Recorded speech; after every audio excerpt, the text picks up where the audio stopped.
What is fear? On a physiological and psychological level, fear is a conditioned response to a perceived threat. So, conditioned means that it is a learned response. We are not born with fear. We learn fear through the encounters, through the experiences in the world. Babies are not afraid of snakes until they see that mommy is scared of snakes. And then they learn that snakes might be dangerous. And through modeling the response of the mommy, they learn to be afraid of snakes as well. So fear might very well be the first learning that we get through the interactions with the world. We spoke before about the attachment theory in psychology, based on which during the first 2 years of life, through the interactions with the primary humans, mother and father, primary caregivers, through the situations, through the relationship in the world, the baby learns and forms the primary learnings actually that create these templates, these patterns through which we see the world, we see ourselves, we relate to others, we relate to ourselves, we relate to life itself, and we also relate to divinity. So fear, it's a learned response. And during the first couple of years of life, again, the attachment theory, it's all about learning safety versus unsafety, security versus insecurity, and related to that, trust versus mistrust. So fear at the core is about, on a consciousness level, is about relearning and remembering who can I really trust? Where do I put my trust in? And where is my safety? Of course, we need to feel safe. It's a survival need. We need to make it physically, biologically. Safety is the primary need. Abraham Maslow, humanistic psychologist, developed the pyramid of needs. And at the bottom, the first level of the pyramid is the state of safety, of security. Before anything else, we need to survive. So safety is critical. And that's where, from the need for safety, the response of fear comes. And fear on an emotional level, it's even a biochemical reaction. It's an emotion, it's a response that we also feel it in our body. Our body, in reaction to fear contracts, constricts, or is ready to cope with a real or perceived threat by freezing, playing dead, flying away, avoiding, escaping, or fighting. If we feel strong enough, we fight, we get into the battle. So fear, it really colors our whole life. And there are so many colors and shapes of fears. Ultimately, when we talk about the states of consciousness, all the states below the levels of 200, they are related to fear. Fear In psychology, I think there are classified about 421 different emotions. When we talk about consciousness, we can really bring them down to two core states: fear versus love. And they cannot be together, just like light and darkness cannot be together. Fear, it's actually the absence of love. And love, not as an emotion, not even as an action, not as a set of behaviors and categories that we learn through our human experiences, which is not love, but love as a state of consciousness, as a state of beingness, of presence.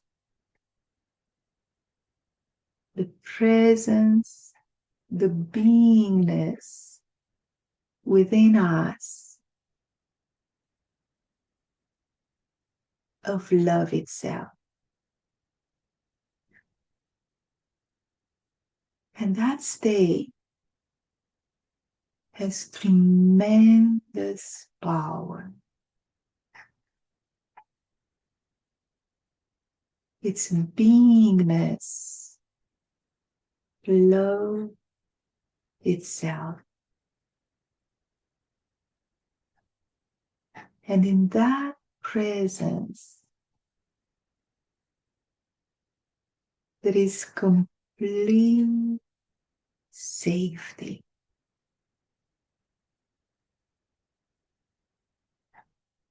Complete trust.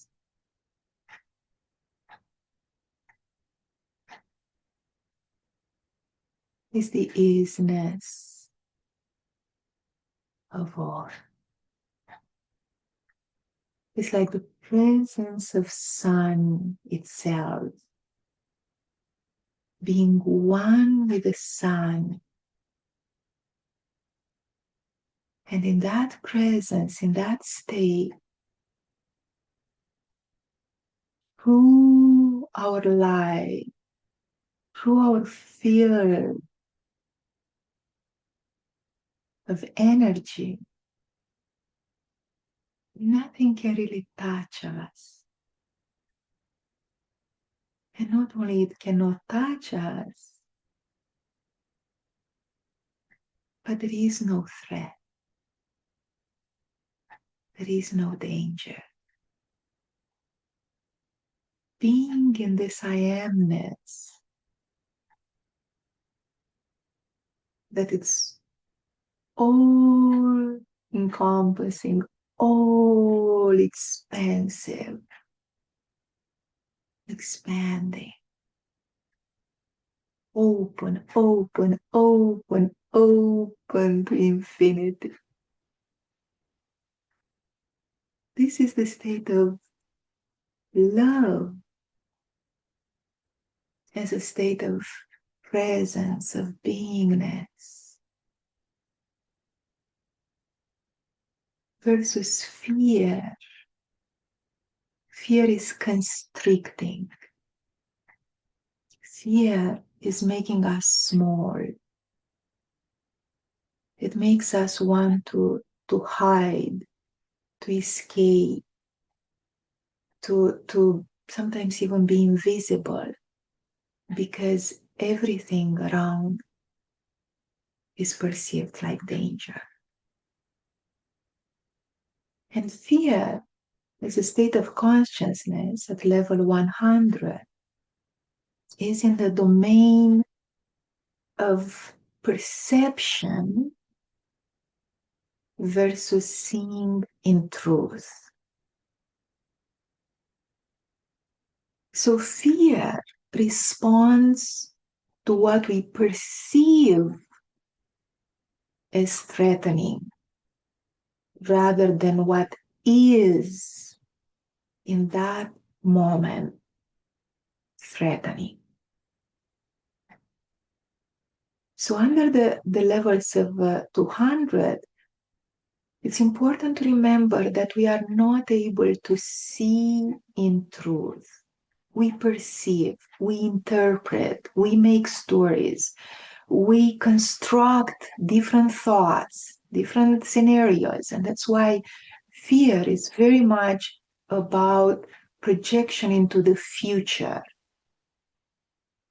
So I'm thinking, especially with chronic anxiety, I'm thinking constantly of all of these various scenarios and different plans of how I can cope with that, how I can defend myself, how I can protect myself, how I can make it, how I can survive, and designing infinite number of possibilities of dangers and threats and conflicts and trying to find solutions to that.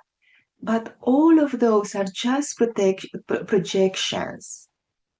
These thoughts that constantly chase and runs through our mind, and we feel overpowered by them. We are mastered, we are controlled by them. And on the other hand, we try to take control over them in search, in longing for that safety, for that quietness, for that place where we can just be in peace. So, understanding on one hand that when I am in fear, it's an automatic response, and I don't see clearly. I don't see what is as is, but I see what I think, what I believe, the meaning that I give, the story that I create based on what is in this moment. So, this search for safety through fear, through the mechanisms of fear, through the various coping mechanisms that we engage out of fear, they lead nowhere. It's a constant, exhausting, effortful, never-ending work and striving and battle, never to reach through the mechanisms of fear, through the coping, through fear, we never reach peace. We never reach safety. Because it's moving us further and further away. The more we engage with fear through our thoughts, through our feelings, the higher, the more intense we go, we move away, further and further away, lower and lower into this dark, deep hole. We move away from the only place where there is the true safety, which is right here, right now.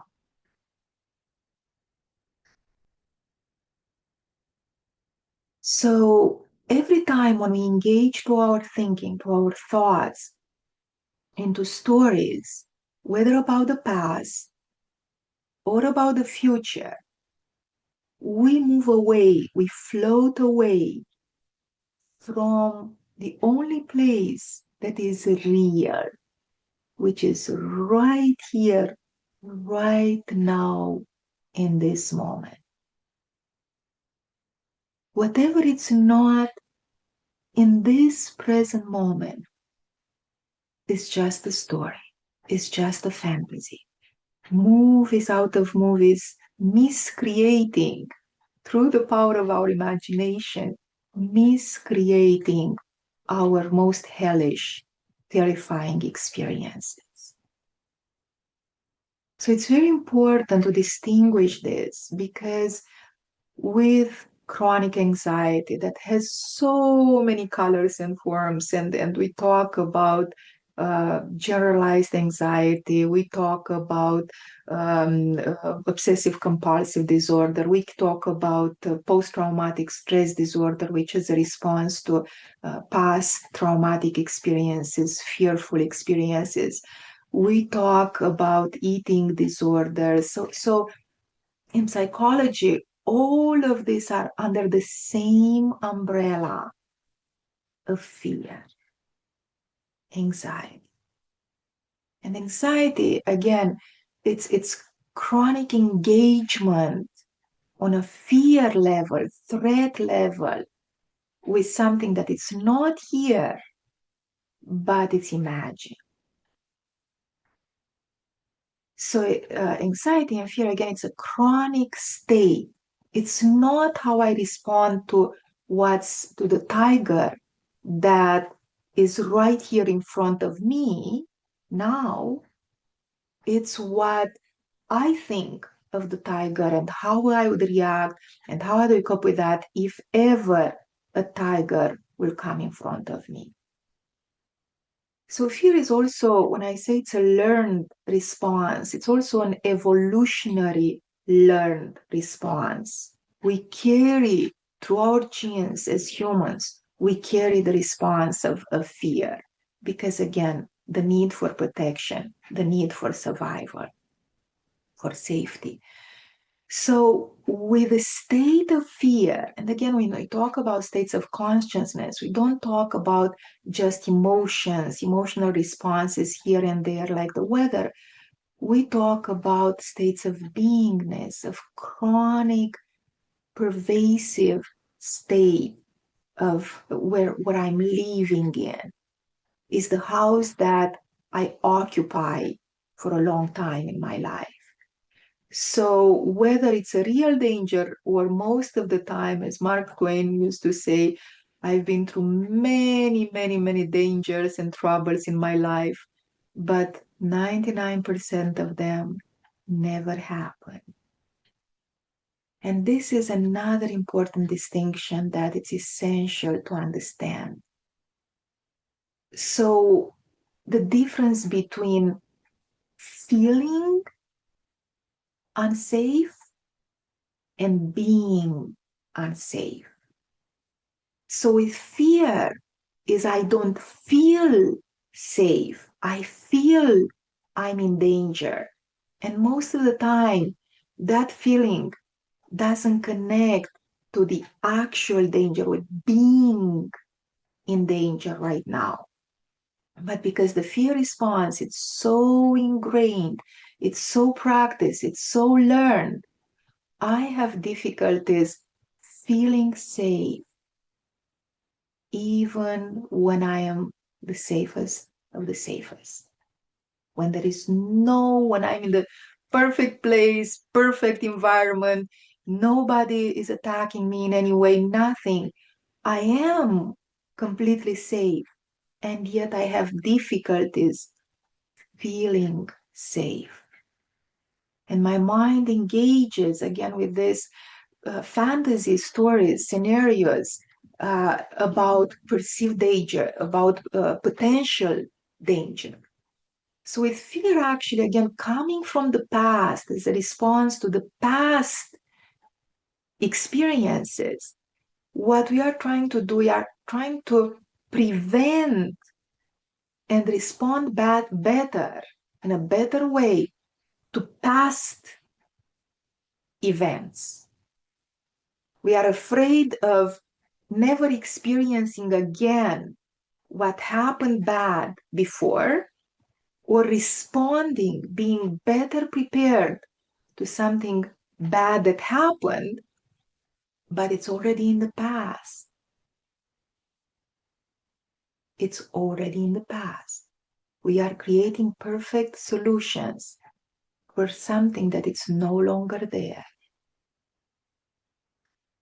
But when we project them, when we keep focusing, when we keep feeding our attention towards something that it's no longer there, it's past, it's over, but we keep creating it out in our mind, we move ourselves in that direction, It's even said that what we are afraid, we cannot escape. Why we cannot escape?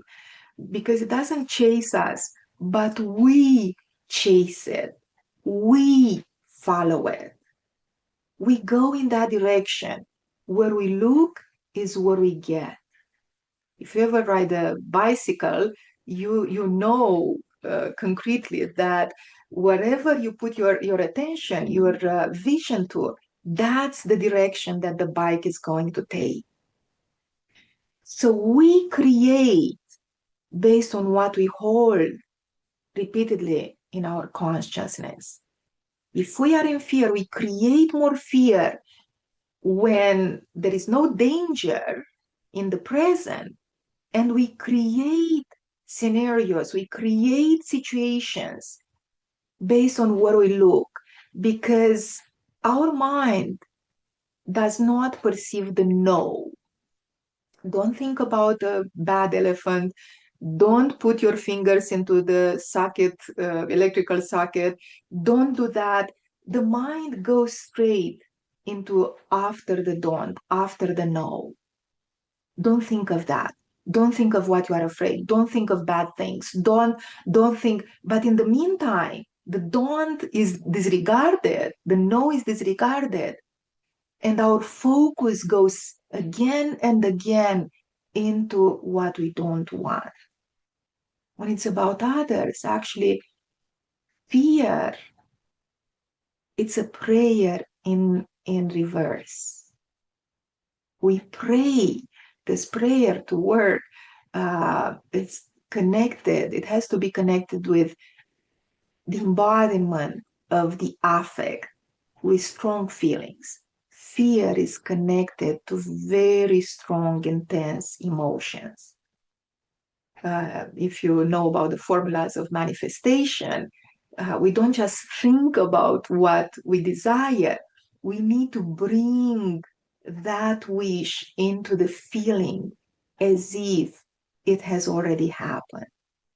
So fear follows exactly the same mechanism, much stronger. The affect, the emotional part, it's so much stronger. So I manifest, if you wish, by thinking intensively and feeling intensively. The more I think about it, the more afraid I am. I connect emotions with the thinking, and I direct myself in that situation. Okay, so it's important to understand this mechanism. And even when it's about others, our children, our loved ones, when we worrying about them, worrying about all the bad things that could happen to them, it's a form of cursing, and it's burdensome because we think about them, we add to them on top of what they are already dealing with and have on their own plate. We add our worries, we add our concerns for them, we add our fears, we cloud their energy field, if you want, with something that doesn't belong to them. It belongs to us. So again, it's important to understand this, that this is mine, my fear, my worries, my concerns, my need to control the situation. This is not love. When I worry about somebody, that's not love, that's fear. It's the opposite of love, as we spoke about before. And they belong to me. So in this way, out of my fears, my concerns, comes the need for control. I need to do something about this to prevent this, to avoid this from happening. So I need to do something. I need to act. I need to step in. I need to take charge. So it's my need. I overpower the life of another, the freedom of another, to my own fears. So I become the boss, I become the master, I dominate, I control the life of another. And this is not selfless. I do it because of my own fears. I restrain, I chain in, I bound the other and myself because of my own fears. Sometimes we might say to our child, let's say there is this saying, just don't do that. Don't do anything nuts because just for my sake, for me to feel safe, for me to have peace of mind. So right in that statement, it shows that it's self-serving. It's for me, for my own sake. It's not about the other. It's infringing on the freedom of another for the self-serving motives. But even this, it's not working because the mechanism of fear, the more we engage with it, the more we move further away from safety, from peace. And it's a very exhausting, very taxing process. Fear, anxiety, it's one of the most somatized. We feel it's the strongest physically in our body. When we have a panic attack, the symptoms are very similar to a heart attack. And when we don't know what it is, we really feel that we can die in that moment. And that experience causes lots of fear itself. And then we get trapped into not only the fear, the original fear, but the fear of the fear. And again, we try our best to prevent ever feeling the fear again. When we talk about different forms of fear, and again, there are many colors, many shapes of fear, fear of darkness, fear of spiders, fear of heights, fear of open spaces, fear of closed spaces. I can have pages and pages of different lists of fear. But I'm asking you now, what is your ultimate fear? Beyond all fear, what is your primary, ultimate fear?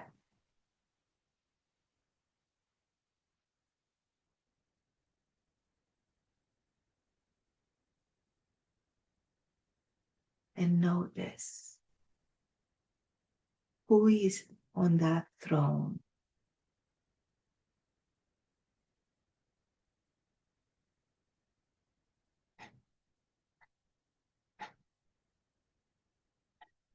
Who is holding the power?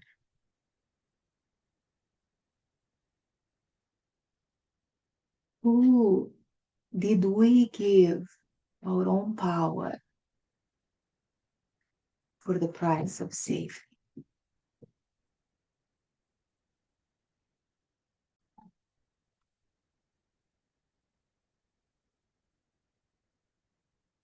And if you look closer,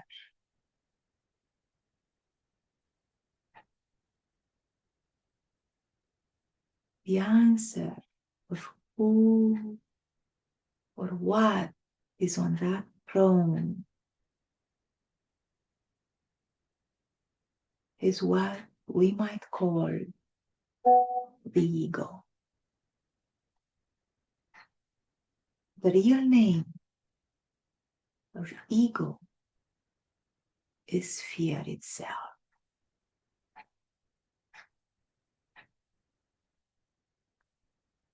Is the created, made up. It's not born. It's a made up, it's a manufactured, fabricated aspect of ourselves that we gave the power and the function for our survival in this world. And we gave it all our power. We gave it all. and its mechanism, its weapon that became the weapon against our own self, is the weapon of fear, of threat. The promise is that if you do everything I say, if you make me your master, your God, I will keep you safe in the world. I will help you make it in the world. And to make sure that you will be safe, completely safe, you also have to be the alpha in the world. I promise you power. I promise you the ultimate domination and power. Make me your God, the fear says. And I will give you everything you need, everything you want in this world, in the human world, and beyond. This is the trade that we make early on in our life. And we develop, we give more and more, we feed more and more this master, this self-made God, replacing divinity itself, replacing life itself, going against any mechanism, any laws, misaligning with the laws of the universe, of truth, of life itself.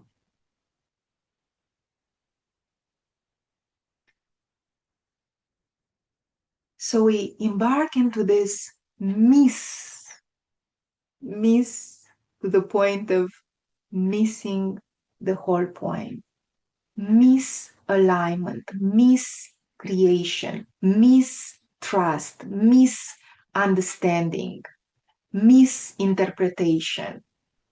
All this misalignment, moving away, dislocating from the perfectly aligned, natural ways. And this is causing us tremendous pain and suffering, hellish experience on this earth. Imagine even physically, if we have our shoulder perfectly aligned, healthy, whole, part of the whole body. We can move it, we can work it through effortlessly, pain-free. Everything feels just right. And then we misalign it, dislocate it, causing dis-ease. And from this place of misalignment, dislocation, misplacement, we start efforting more and more, and it hurts more and more. And we think that true strength is to push it through even harder with a constantly mislocated arm. And everything becomes harder and harder, more and more painful, and expands into the whole body. And everything is all about pain and hurt and suffering. And we keep striving forward, thinking that's the way to do it. We effort through it, we suffer through it. We believe that that's how we are strong and powerful, by pushing through it. And all we need is a realignment, is a healing of all the hurt caused through the misplacement, misalignment, and then bring it back into unity, into oneness, into self-alignment. There is this beautiful story of Isis and Osiris. And Osiris, he was killed by his brother in the Greek mythology. And he was cut into 14 pieces and thrown all over Egypt. And Isis, as a loving, devoted wife of Osiris, she went on this mission and she found and brought back into oneness all his split parts into oneness. And this process of remembering, putting all the members back together into oneness, remembering. And it's also a remembering. Once we put ourselves back together, we bring all the given away pieces, split aspects of ourselves, parts of ourselves, just under the rulership of fear, of what do I need to do, to cope, to be, to forget about myself in order to survive, to make it into the world.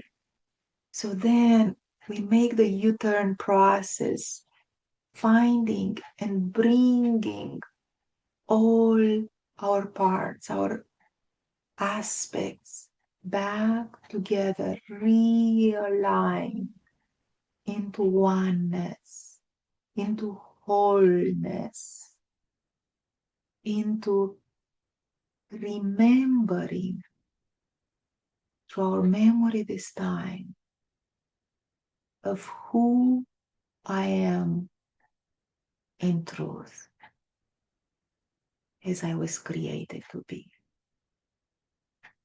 So Isis was able to bring Osiris back into oneness because she remembered, she kept alive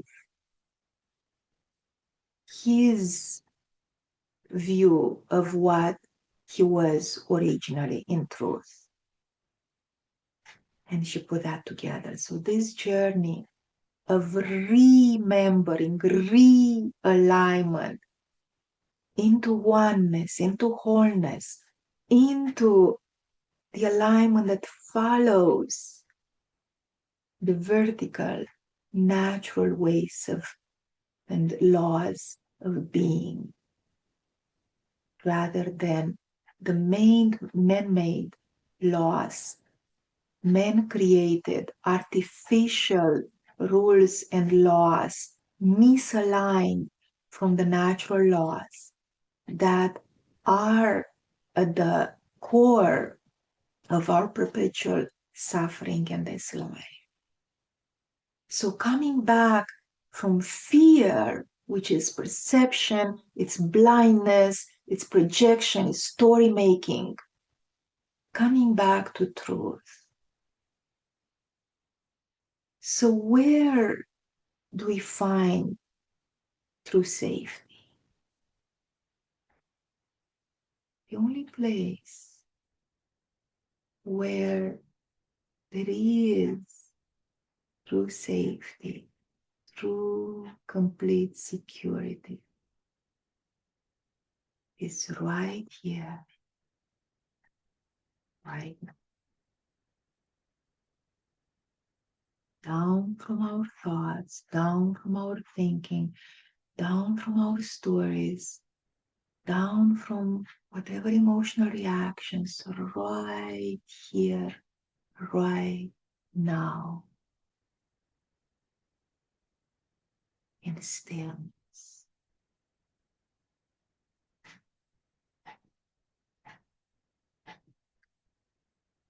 Be still and know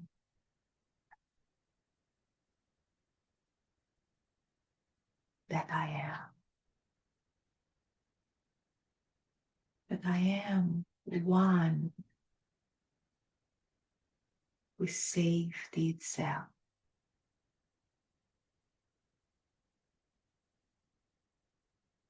I am one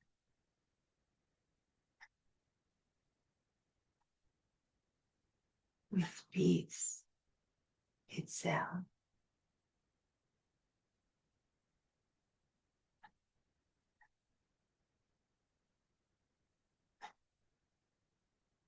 I am one with being love itself.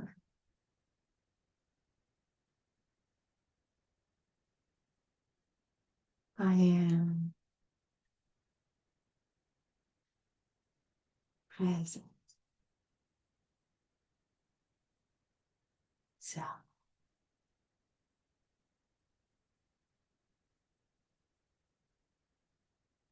fine.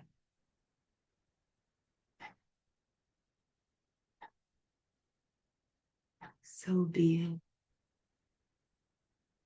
So we are now.